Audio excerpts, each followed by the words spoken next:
नए आए हैं मैं बता रहा हूँ। हमारा हम एनसीईआरटी प्लस एमटीजी का सिलेबस कवर कर रहे हैं और इसके बाद एडवांस फाउंडेशन का डायरेक्ट 11 स्टैंडर्ड का पोर्शन भी कवर करने वाले हैं।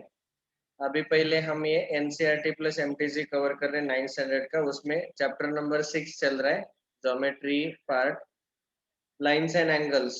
तो उसमें हम types of pairs of angles discuss कर रहे हैं। कॉम्प्लीमेंट्री एंगल्स जिनका सम 90 डिग्री, सप्लीमेंट्री जिनका सम 180। तीसरा टाइप हम डिस्कस कर रहे थे adjacent angles. Adjacent angle, adjacent मतलब पास वाले, लगतचे कोण, संलग्न कोण। सो जो एडजेसेंट एंगल्स है उनमें क्या, कौन सी चीजें कॉमन, कौन सी चीजें ऐसी है, तो चार चीजें मैंने बोली थी। पहला, उनका एक कॉमन आर्म रहता है, जैसे यहाँ पे देखा है आर्म ओ बी, और बाकी के दो अनकॉमन आर्म रहेंगे, जैसे ओ ए और ओ सी। उनका एक सेम वर्टेक्स रहता है, वर्टेक्स ओ, एंड सर उनके जो अनकॉमन आर्म्स है वो कॉमन आर्म के अपोजिट डायरेक्शन में रहते हैं। ये चार चीजें हमने अभी सर बोला। सर ओ भी ही क्यों कॉमन नाम रहेगा, बाकी क्यों नहीं रह सकते? अरे कोई भी एंगल कितने आर्म से बना हुआ रहता है, कितने आर्म लगते हैं एक एंगल को बनाने के लिए? जब भी हमने एंगल का डेफिनेशन देखा था, याद करो, ये जो एंगल ए ओ बी है, angle A O B, angle कैसे बनता है? जब हमारा एक ही पॉइंट से दो रे पास होते हैं फ्रॉम द सेम पॉइंट, इस रे को हम बोलते हैं रे ओ ए, और इस रे ओ ए को हम आर्म भी बोलते हैं, आर्म बोलो या फिर रे बोलो। और वैसे भी रे ओ बी ये दूसरा है, दूसरा आर्म या फिर दूसरा रे। इन दो आर्म या दोनों रे से बनता है ये एंगल ए ओ बी। तो एक एंगल बनाने के लिए मुझे दोनों रे का जरूरत पड़ेगा। तो यहाँ पे एंगल नंबर 1 को बनाने के लिए मुझे ओ ए ओ बी का जरूरत पड़ रहा है, और एंगल नंबर 2 के लिए फिर से ओ बी और ओ सी। तो दोनों में, दोनों एंगल का ये ओ बी सेम ही आर्म है, इसीलिए वो कॉमन आर्म रहेगा। समझा?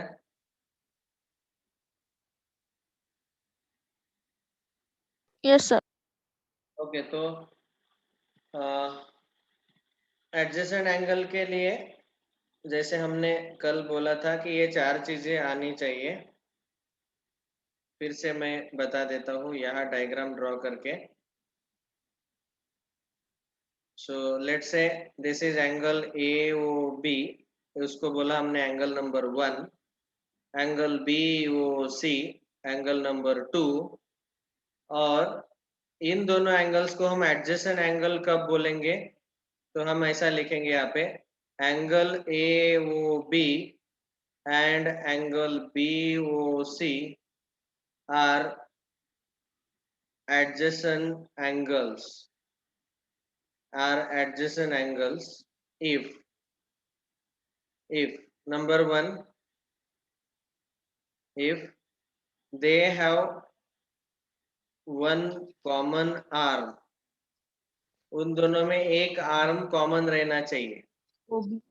हाँ, that is arm O B, arm O B दोनों का कॉमन है। दूसरा, they have one common vertex. Two uncommon arms, that is arm O A comma O सी।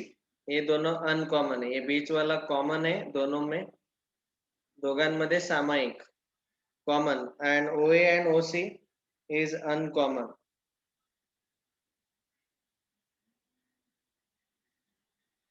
तीसरा, दे हैव सेम वर्टेक्स, दोनों एंगल का वर्टेक्स रहेगा point O only, they have same vertex, that is point O. और चौथा, the uncommon arms R, ARE, R on the opposite of common R. ठीक है, R on the opposite of common R. That is हम बोलेंगे कि OA, OB, sorry, OA, OC are on opposite sides of common arm OB. लिख लो.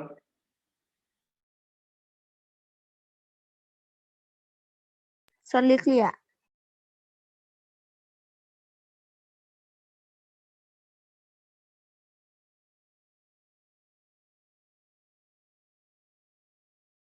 Hello sir.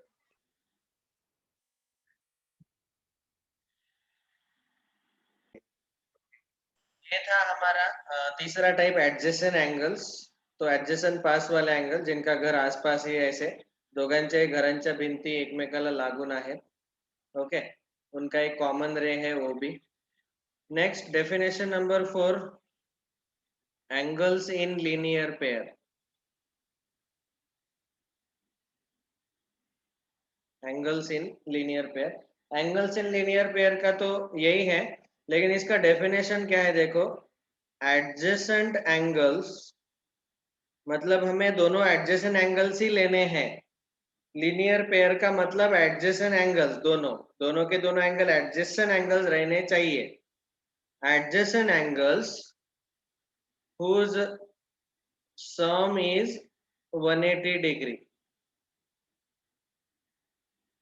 are called as angles in linear pair. मतलब ये दोनों angle adjacent भी है और सप्लीमेंट्री भी है. दोनों को मिक्स करो. सप्लीमेंट्री मतलब जिनका एडिशन 180 डिग्री और एडजेसेंट एंगल्स, उन दोनों को मिक्स कर दो. They are called as angles in linear pair. ठीक है, तो एंगल्स इन लीनियर पेयर का खासियत क्या रहेगा. समझो मैंने यहाँ पे ड्रॉ किया. पहला एंगल AOB और दूसरा एंगल BOC. तो इनका खासियत ये है कि इन दोनों एंगल का सम जो है वो 180 रहता है. एक दूसरा खासियत है कि इसके जो दोनों अनकॉमन रेज है, दोनों अनकॉमन रेज जो है, they will be opposite raise. Opposite raise, opposite ray बोलो, या फिर हम ऐसा भी बोल सकते हैं कि दोनों जो अनकॉमन रेज है they form a straight line. Okay, OA, OC they form a straight line. एक स्ट्रेट लाइन बना लेते हैं. वो दोनों के दोनों अपोजिट रेज रहेंगे जो अनकॉमन रेज है. All right. और दूसरा है कि इन दोनों का sum angle AOB plus angle BOC will be 180 degree. लेकिन दोनों के दोनों कैसे रहने चाहिए. Adjacent angles. अगर मैंने आपको ये ऐसे बोला कि ये दो एंगल्स है, एंगल से PQR एंड एंगल STU, ये दो एंगल्स है. इसका मेजरमेंट है 30 डिग्री, इसका मेजरमेंट है 150 degree. Are they angles in linear pair. ये दोनों angles in linear no. Pair है क्या. नहीं है. No sir. They are supplementary, Yes, sir. लेकिन they are not angles in linear pair. लिखो. Sir, supplementary angles do not need adjacent. हाँ, Means if supplementary they could are be adjacent adjacent और or they not. Could be linear pair.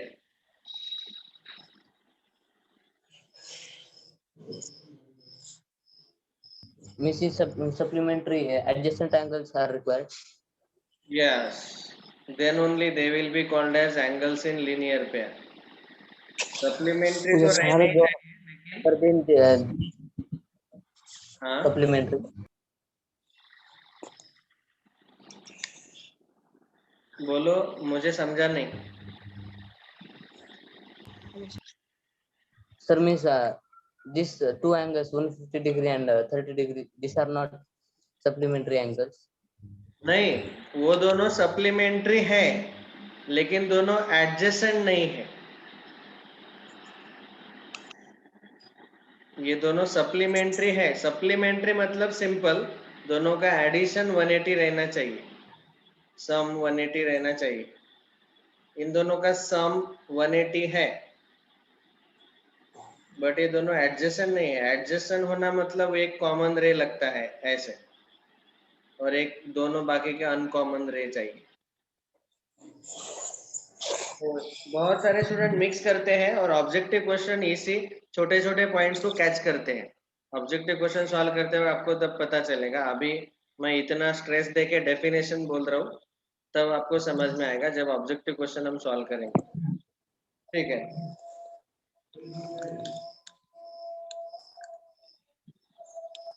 Next definition number 5 हो गया लिख के? No, sir, 2 minutes.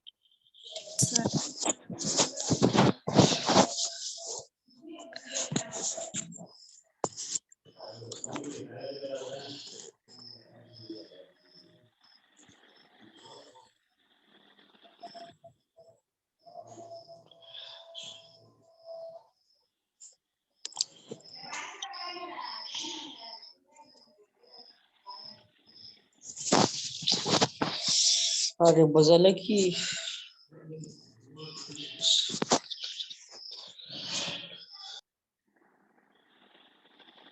हो गया sir.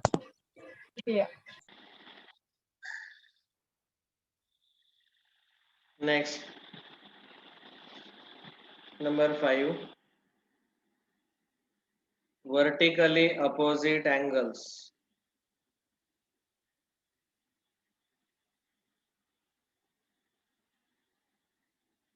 याद है ना सब लोगों को ये angles?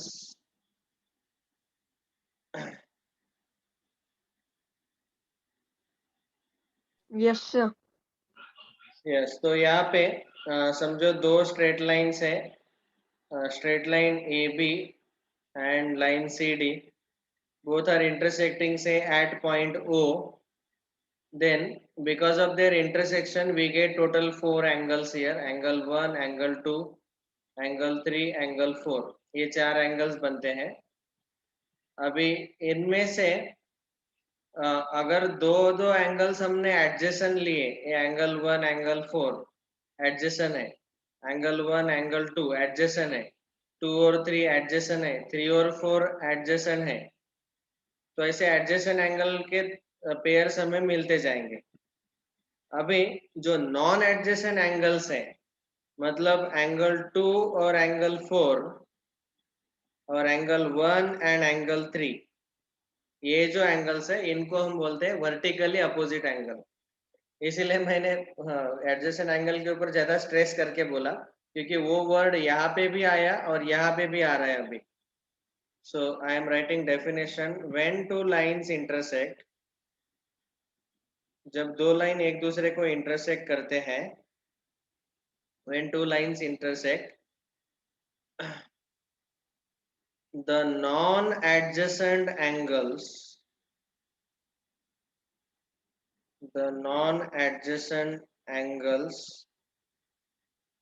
are called as vertically opposite angles। तो इसका मतलब vertically opposite angle adjacent angle नहीं रहते, वो नॉन एडजेसेंट एंगल रहते हैं। ठीक है, and we can say in the figure we can say angle AOC comma angle BOD, these two are vertically opposite angles। इसको शॉर्टकट में मैं VOA लिखूंगा, याद रखना। और दूसरा पेयर आएगा angle BOC comma angle AOD, this will be vertically opposite angles। ये दो पेयर्स हमें मिलते हैं, दोनों के दोनों नॉन एडजेसेंट रहने चाहिए। नॉन एडजेसेंट मतलब उनमें कॉमन आर्म नहीं रहना चाहिए, कॉमन रे नहीं रहना चाहिए। तो आप देखेंगे कि एंगल AOC और BOD अगर ऑब्जर्व करते हैं तो AOC में OC OA दो अलग अलग रे है और BOD में OB OD दोनों के दोनों रे अलग अलग है, उसमें कॉमन रे कोई भी नहीं है। तो such angles are called as vertically opposite angles. Objective question ये सारे पॉइंट्स को उठा लेते हैं।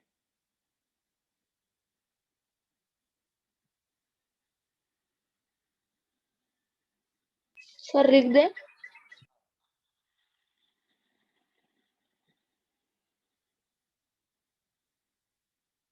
लिखो fast fast.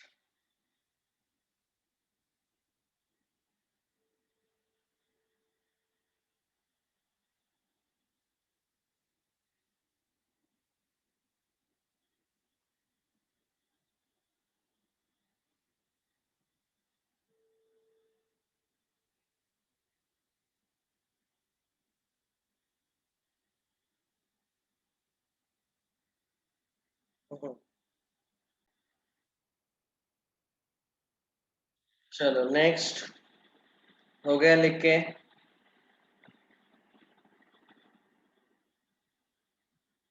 Yes sir. Sincerely लिखो, वीडियो ऑन करके रखो सब लोग।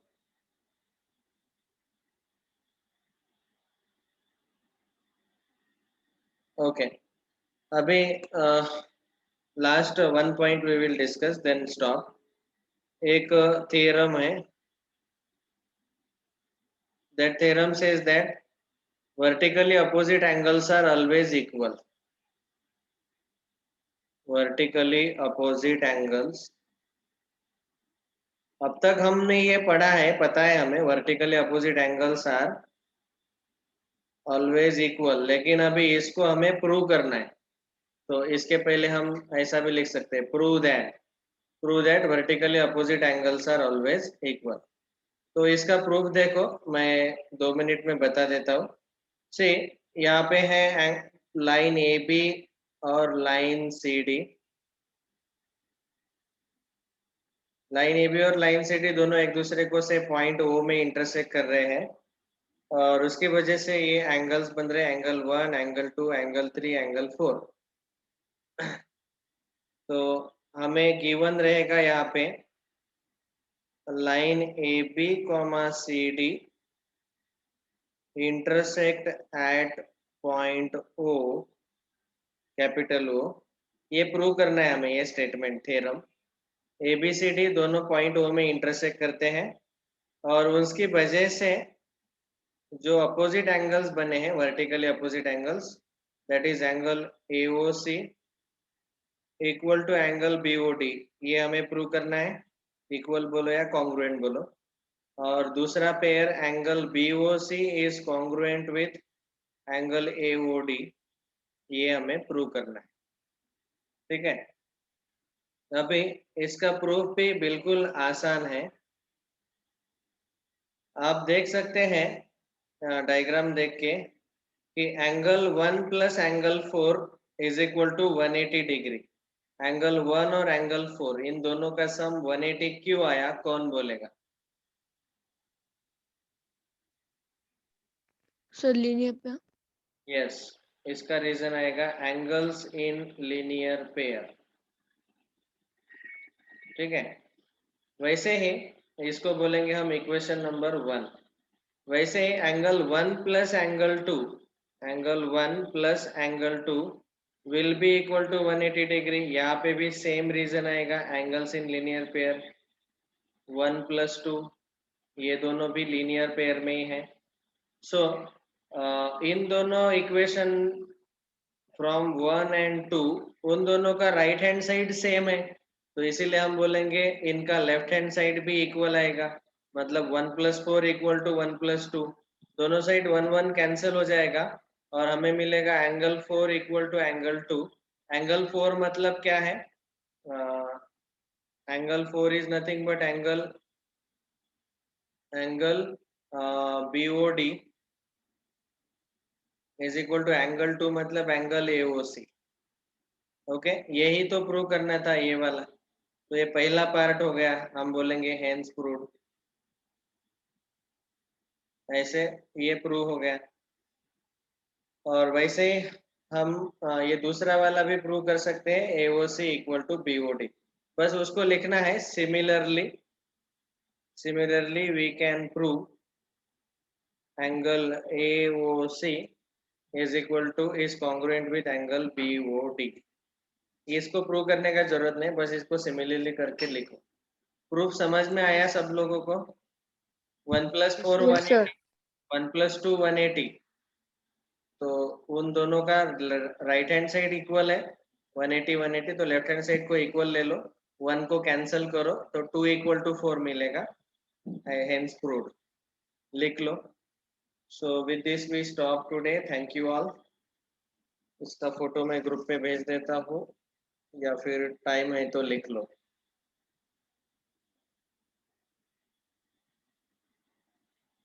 Class work should be completed in the class itself। जब आप होमवर्क के फोटोज भेजते हो तो इसके भी फोटो आने चाहिए।